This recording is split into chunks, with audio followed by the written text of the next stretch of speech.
My partner was diagnosed with breast cancer, and while she was having a second round of chemotherapy in one part of the hospital, I was having an appointment in urology to be told that I'd got prostate cancer. How are you? I'm good, thank you. Who are you here to I'm see? here to see Fungi. Oh, okay. Hi there. Hiya, good Hi. afternoon, do come through. I'm Fungi, Macmillan Lead Cancer Nurse here at George Eliot in North Warwickshire. I have 3 brothers. All 4 of us have had prostate cancer. I knew that they were ill, but nobody actually talked about what the illness was. Since my diagnosis with prostate cancer, discovered that my other brothers also had cancer, and I had cancer for quite some time, but conversation never took place and I didn't know. All I knew was that one was quite ill. That was my eldest brother. Discovered that he'd got untreated prostate cancer. And then after I was diagnosed, I remember having a conversation with my eldest brother about treatments, and by this stage he was becoming very ill.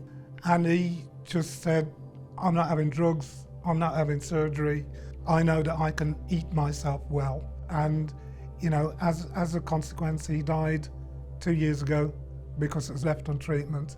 It wasn't a pleasant death. There was no peace or dignity. It left me feeling all kinds of things. Guilty on one hand that I'd not been able to persuade him, that I wasn't more adamant, and didn't want the last memories to be ones of us not speaking because I was putting my foot down and shouting and yelling and screaming and bawling or whatever, trying to convince him and change his mind because it was not going to change. My brothers and myself all having prostate cancer, I started to look at the wider family. My mum's side of the family was huge, my dad's side very small.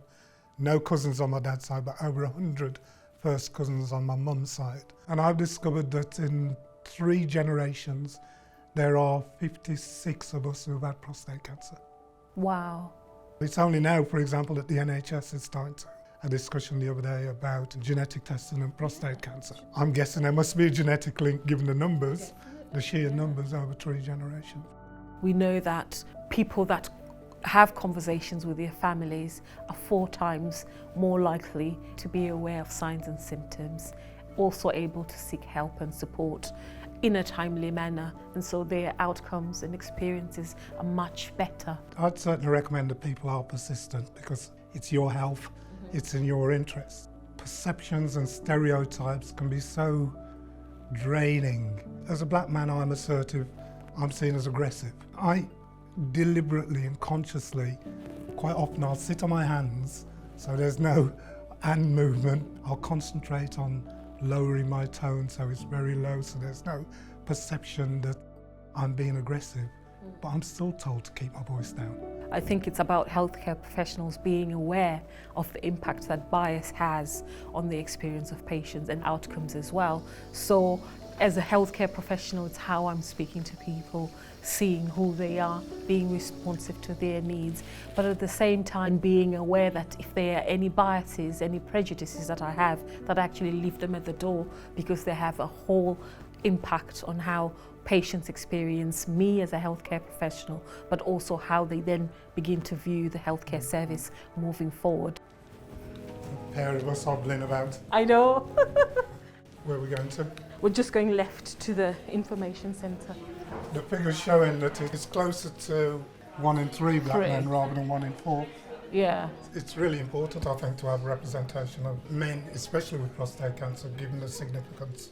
That one and seeing a black face on there is Yeah, definitely. because with prostate cancer, one of the things is you're up and down going to the toilet at night and so on. One of these occasions, not being able to sleep, and I wrote my will and organised my funeral so my partner wouldn't have to deal with any of that. But fortunately, the prognosis turned out to be much more positive than that. That was a while back now, and I'm doing okay, and everything looks okay from latest rounds of blood tests. There's no sign of PSA, and everything else looks clear. Until I was diagnosed with prostate cancer, I made it my business then to start to talk to family and friends and everybody. I guess I'm boring people with it.